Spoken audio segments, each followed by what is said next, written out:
First of all, very wonderful, happy Women's Day to all of you. And so nice that we have many women interested in AI and interested in learning more about AI and so on and so forth. So really, really great to see this crowd of women AI. Yes, I'm Geeta, heading Niramai. Niramai means being healthy. Sarve santu niramayaha. Let everyone be healthy is our motto. That's from the Rig Vedas. And it has an expansion, non-invasive risk assessment through machine artificial intelligence. Machine and artificial, just concocted. So what we are attempting to do is exactly that. Use AI to detect early stage risk to health in a non-invasive manner. And we start with one of the biggest and largest cancer killer in women today, breast cancer. About 500,000 women die every year because of this disease. And about 75,000 of them are right in India. 15% of all deaths of breast cancer happens in only one small country called India. And what is surprising is the survival rates in India and countries like India is just about 50 to 60%. That is, every alternate lady detected with breast cancer ends up losing her life within 2 years. If you look at 5-year survival rate, this is just about 20%. Really, really pathetic. The reason is because breast cancer is completely curable. Nobody needs to die of breast cancer. Survival rates can be as high as 90%. And the reason it is this bad is because of late detection. Early detection is very, very key to improve survival rate, reduce treatment costs, and also have a very healthy life later. And if you look at why early detection is not happening, one is, of course, awareness.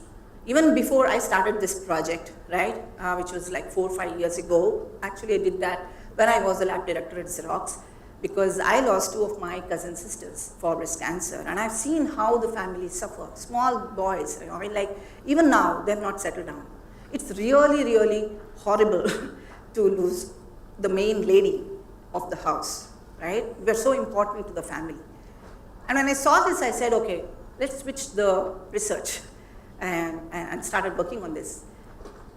And one is the awareness that 1 in 25 in India are recorded to be having some kind of abnormality in their breast. Need not be always cancer, right? Something that can turn to cancer later. Second thing is the affordability angle to it.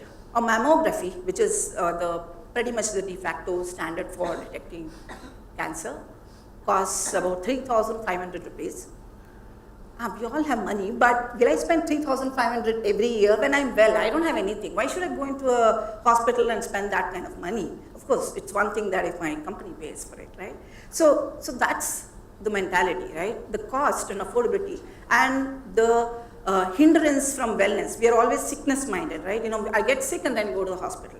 When I'm well, I don't feel like going to a cancer hospital to do a test. I mean, why a cancer hospital? I don't have cancer, right? That's the mentality. One is the cost, awareness, this social stigma of cancer.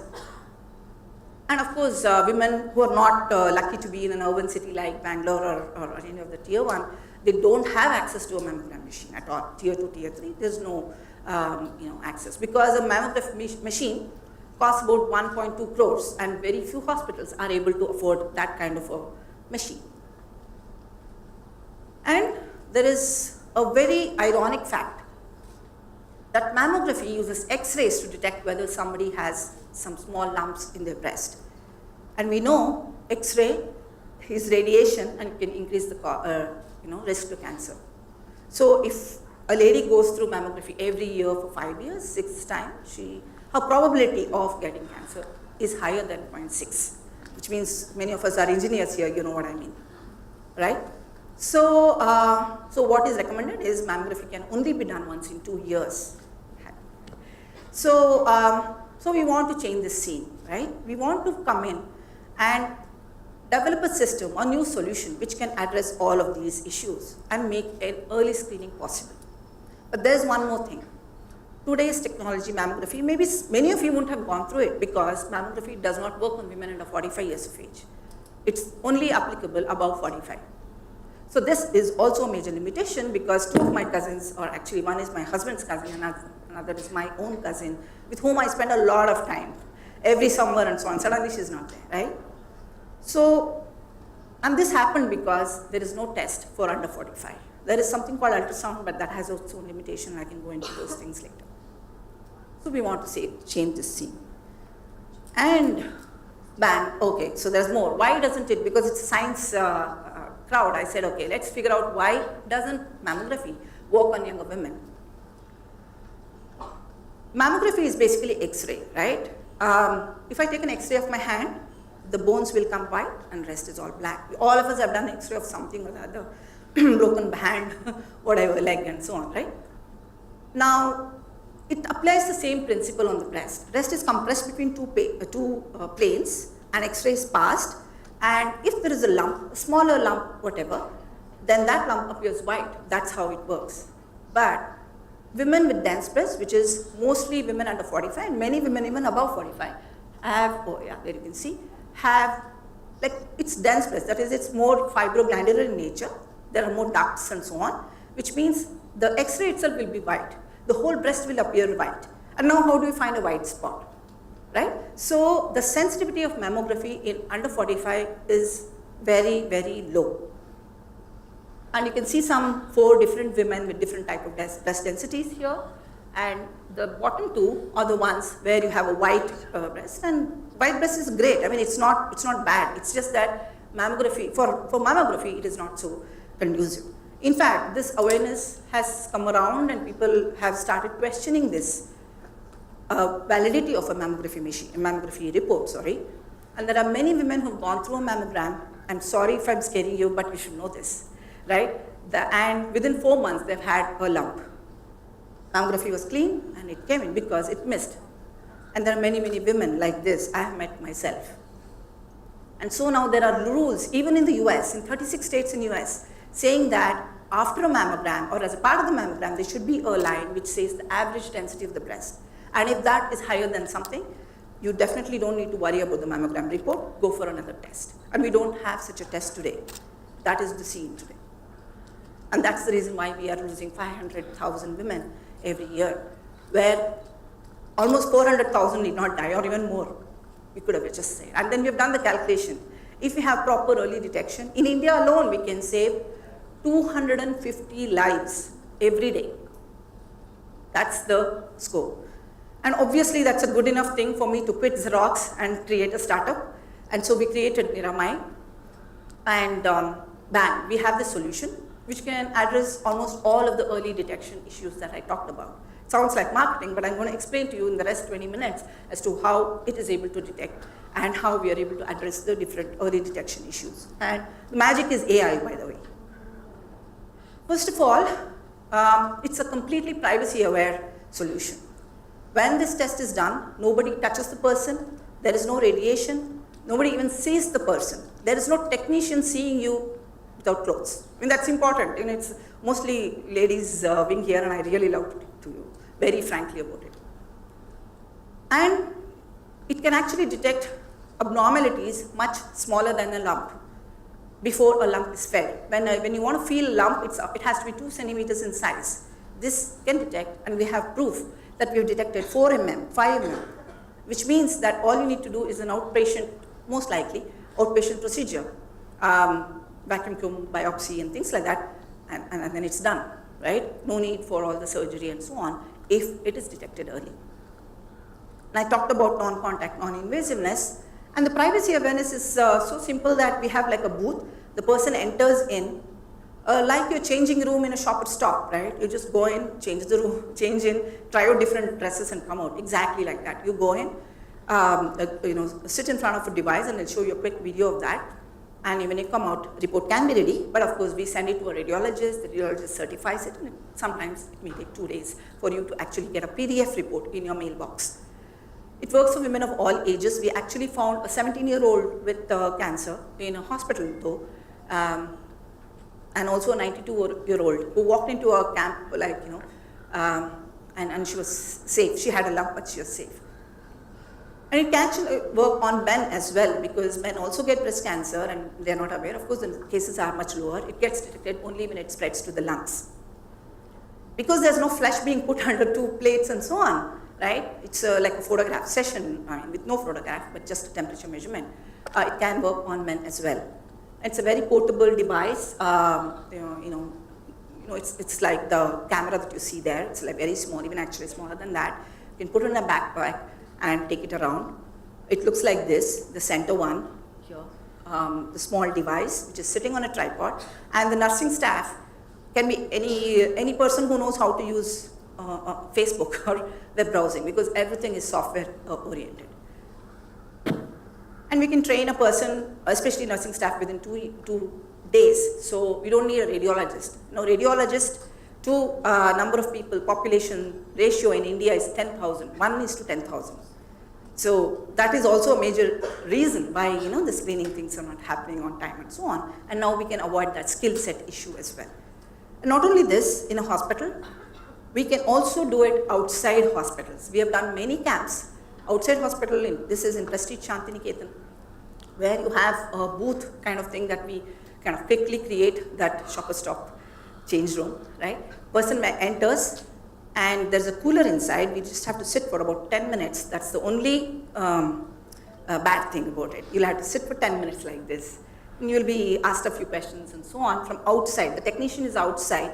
She's just uploading and asking questions and so on. These are the people waiting for the next. There are 2 booths. You see 2 booths there. So there were lots of people there. So we actually had 3 booths that day. And can be done anywhere. We can set it up in 15 minutes in any of our offices. And we are doing it today. Actually, I said 6 camps are going on today because of Women's Day. Suddenly everybody remembered women's health. And we have a lot of requests for that. And we've also gone with very popular cancer centers like Shankara Cancer Center, Karnataka Cancer Society. We are they are our excellent partners. We have done over 900 people just with them. Like these things are completely outside rural areas and sort of going 2 hours out of Bangalore, doing camps in places where people have never seen a doctor for 3 months and so on and so forth. It's been a very humbling feeling, leaving the computer scientist thing or computer engineer part and then suddenly going on the ground. It's really a lot of learning. Now you'll just see a video of this. Can you increase the volume, please? Volume. Oops, no, please. Okay, I'm just going to do this. Volume. Okay, I'm going to talk. I was quite skeptical before I went for the test. It took me by surprise because the machines didn't touch me. It was all happening from far away. जैसे आई test होते हैं ना, दूर से बिल्कुल वैसा.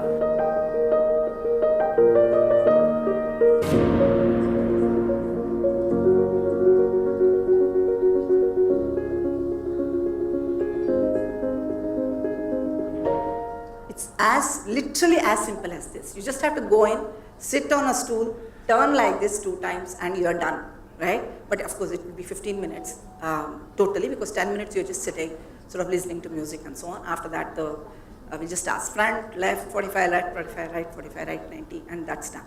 So, and then out comes the report. So, all this has been possible because of AI, right? Now let's get into the nuts and bolts of this little bit and then see how it works. The first and foremost is we do not use X-rays. I hate X-rays. And so we start with a completely different type of sensing mechanism. This is thermal imaging. Thermography is the other word, where we use a thermal sensor placed 3 feet from the person, measure the temperature variations on the skin. It can be anywhere. Right now we are doing on the chest region. And the chest appears something like that, right? It's a heat map, and many of us again are engineers. Heat map can be done for any data set, right? Any spatial data set where every number is represented with a color, so that it's easy to visualize a bunch of numbers. That's what it is. It's a bunch of temperature values. A red color is 37 degrees, for example. Orange could be 36 degrees Celsius and yellow could be 35, something like that. And that's the visual aspect of the measured temperature again. And a thermal sensor of the nature which I showed you measures this at one shot. You just sort of click, and then that's the temperature full 320 by 240. That many immediate measurements is done. So if you take 5 images, it's 4 lakh temperature points per person is what is measured. Okay? And the fact that you can use thermal imaging for breast abnormality detection is not my idea or our team's idea. It is something that medical science has known for 30 years for now. 1984 is when this was approved as an FDA approved modality for breast cancer detection. However, I talked about 4 lakh temperature points. That is where the catch was. If you look at this heat map, trying to guess whether some red spot is because of cancer or some other reason, coffee or cyst or something, is where people have erred, and it is a huge, what we call as cognitive overload for a radiologist to look at this and then guess whether it was abnormal or normal. Typically, they use symmetry between the left and the right side, and where there is startling asymmetry, they say, okay, maybe you require an X test, right? But that's not good because you require complete subjective expertise, right? Somebody who has done like 15 years may do differently than 1 year, and so, what happens to the first 14 years, all those kinds of things. So it did not pick up as much as other modalities. And that's where, of course, our dear AI and data analytics comes into picture. So we take these 4 lakh data points, analyze it with our computers and algorithms, and then give you a solution. And that is the technology we call as thermal analytics. So the first part is same. You take a thermal imager, measure the temperature variations, and then comes our software, which is AI and machine learning enabled. And we analyze this, and we look at it as a computer vision problem. We also look at it like a data problem in the sense of array of 320 by 240 real numbers, right? Both views, we look at it, and we extract about 117 different parameters, different patterns, different abnormal patterns from this, and then feed into a machine learning model. Now, what happens is that one is thermal abnormality is pretty much the first abnormality for cancer anywhere. Okay, that's proven. Actually, there are some literature which talks about people going through thermal and mammography for 15 years and who found dust and all these things. They have done it for 16,000 women already. And then, so that is early detection, and it's portable because it's a small bag and so on. All the early stage problems I mentioned are actually solved here. And when we actually go to a village, we don't even wait for 2 days for the radiologist to sign. We give her immediate provisional report, which we call as traffic light output, red, yellow, green. And green, she goes back home. Yellow, she'll be asked to come back in 6 months or watch her health and so on. Red means she actually is brought to the hospital in a city to do this. And that's immediate, real time, and all possible because of the software which analyzes these thermal images. So a little bit more. There are 4 women on the screen here. The top 2 are very easy to determine. The left one, left top, is a normal patient. There are absolutely no orange, no red and all in the breast region. And the next one has a huge red blob in one upper inner quadrant, as we say, in her left breast. And so she's cancerous, proven cancerous. So the top 2, if you show, any radiologist, any person can say, oh yeah, this is normal, this is not normal. But almost 60% of the ladies will have something like the bottom 2. Some red spots could be symmetric, asymmetric. There are some red, yellow ones, small ones, big ones. People get confused. Doctors get confused. Should I call this out as something abnormal or not? And that is where we need AI to look at several other parameters. Like we look at light yellow ka border ka structure. Obviously, with visual, you cannot do that. Because we are looking at 26.02 versus 26.04. I mean, we're really looking at very, very minute temperature variations. And in fact, to build our machine learning model, we look at first is demography data. Age is an important risk factor, and family cancer history, menopause, not breastfeeding, not all of these are taken into account. And then we look at asymmetry in a 35 different manner, asymmetry between the left and the right side, and how the temperature itself is, evolving from the focal thermal point versus other places, how it's sort of expanding. And we have a very unique algorithm to extract blood vessel structure from this thermal image, and it's patented. I mean, of course, we have 7 granted US patents in this technology today. And we are able to extract this vasculature, as we call it, the blood vessel structure. And we also compare how the blood vessel structure is, and so on and so forth. Like I mentioned, we look at hotspot boundary as to the light Eloka boundaries, their speculations. These are some of the things that doctors care about in the other modalities. And we bring in those things here as well. And many of these features also are patented. And with all this, we actually have a system that can detect pretty accurately. And one more, like this, probably would have seen this in many of the Coursera thing. I just bring back that and then tell you how it actually fits into this problem. So one is, of course, you have the input, which are the 5 thermal images. The label, that's where we use the smarts, right, a little bit. The label is from the standard modality. So we make the person first, we make the person go into a thermal imager, that is we take 5 images, then the same person goes to mammography, ultrasound, biopsy, and then we get the label. The final actual ground truth is the biopsy, right, the tissue test. And then we trained our model, calibrated it to the pathological analysis. After that, obviously now, we have done many, many trials where we do this as a testing mode, where both are done, but in a blinded fashion, we compare.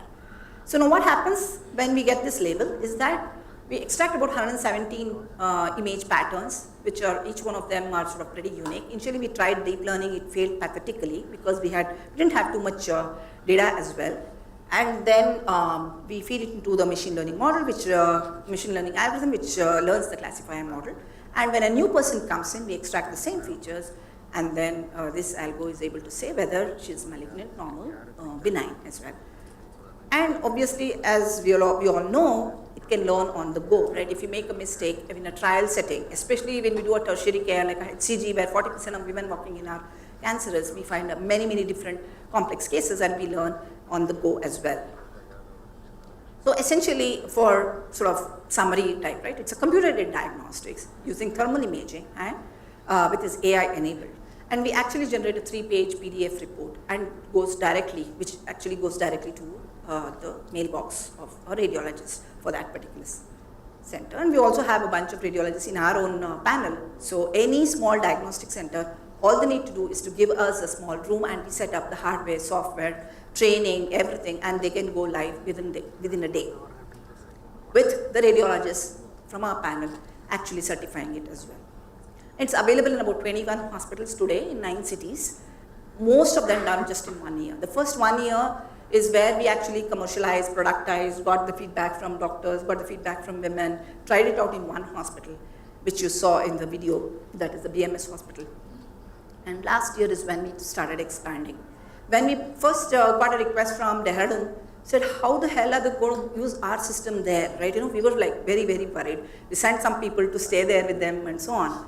But they're running pretty fine. It's very easy to use the software. And obviously everything is SaaS. So we can see whenever they're like, you know, making mistake, or we just call and say, well, why have you done this, and get the person back and all of those things.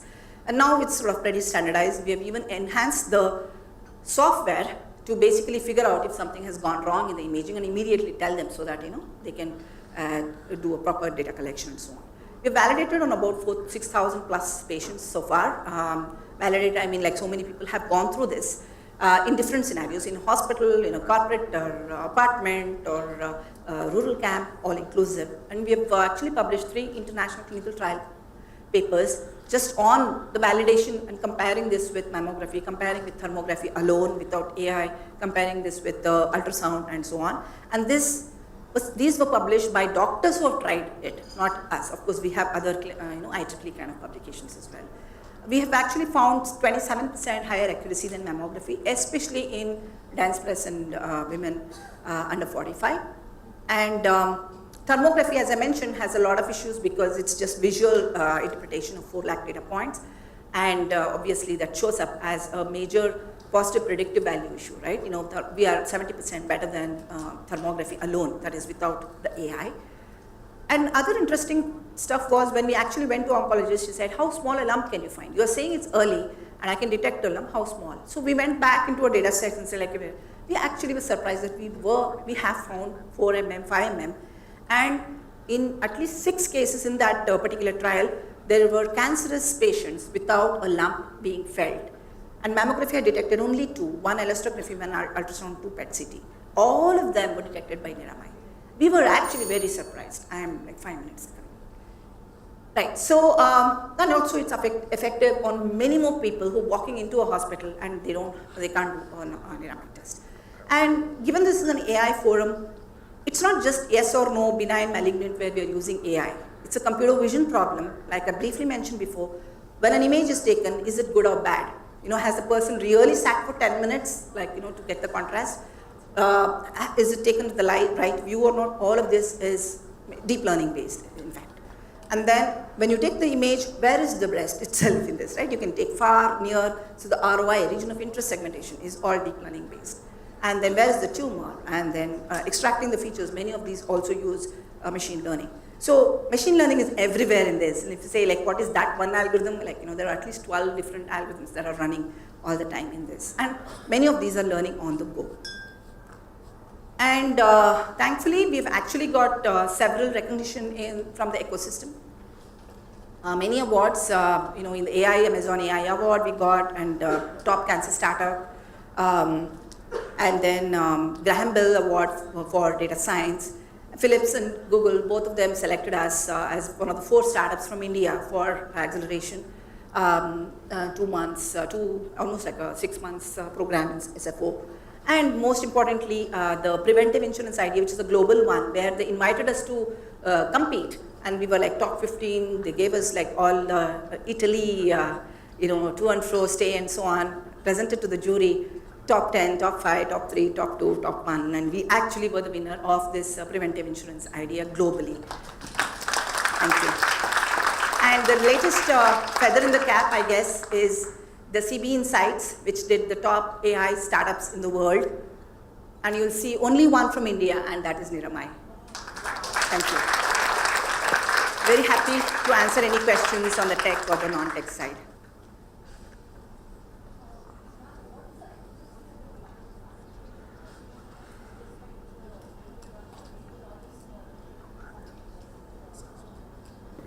Yeah, what's the accuracy of the model in predicting whether a patient So has if you cancer? just look at thermal imaging, right? I showed you the graph briefly there, right? The blue one is radiologist predicting using the image, and pink is ours. So everything is above 98%. Sensitivity, specificity. When you say accuracy, you don't talk about accuracy in healthcare because there is a class imbalance. You talk about sensitivity and specificity. That is more appropriate. Otherwise, there's 4% ladies who have breast cancer, right? 1 in 25, which means you can just write an algorithm which says no, no, no, no, and you get 96% accuracy, right? So that's the class imbalance problem. And so anyway, so that's the sensitivity specificity, which is above 95% today compared to a radiologist viewing it. But we don't consider this as a main thing. We compare even with mammography, and we've got much, much higher accuracy. I have another question. Is your whole method of thermal analytics approved by FDA, or you're working towards the DCGA? So the device, as I mentioned, the methodology of using thermal imaging is already approved, and the device is approved, and we have taken approval from the Indian DCGI, the Drug Controller General of India. So in India, we are completely approved. We are right now, I came running from a CE meeting. We are just in the process of finishing our CE for the whole solution. The device is there, whole solution, so that we can get into European markets also later. For India, it's completely approved, yes. Clarification based on her question, 100 people have cancer, so you'll be able to detect at least 95 of them as breast cancer. Yes, but if you look at mammography, it will be 75, 80. This is early stage, yeah. Bangalore has many apartment complex type of things, so why can't you bring this Please in? drop us a note on contact@niramai.com, we'll be there. Okay, I now sure. have a complete screening division, which is headed by Bindu Anant, who was an excellent entrepreneur. So she's joined us, and we are doing many things now. Earlier we were doing 200 per month or 2 months and all. Now we do almost 2-3 days, 200 people. Right? How much does it cost? In a hospital, they choose and we do a revenue share. They are charging 1,500 instead of 3,500.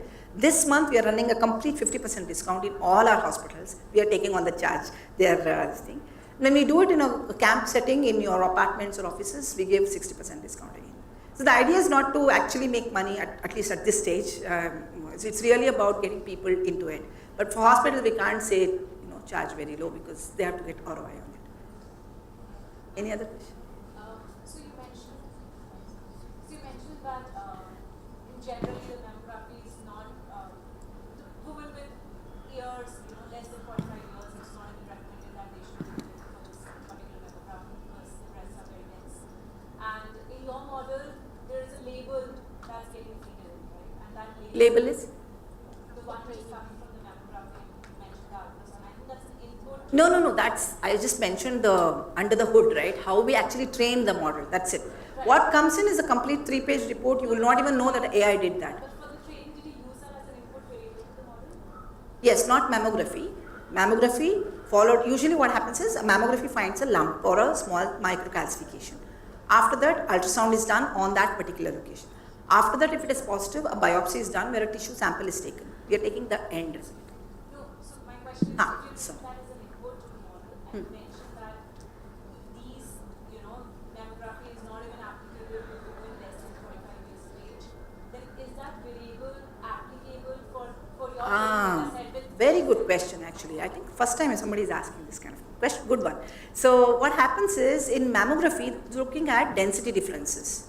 Okay, and it's trying to say this is cancer, that is not cancer. But the physiological, the cellular activity in a dense breast or a non-dense breast is the same thing.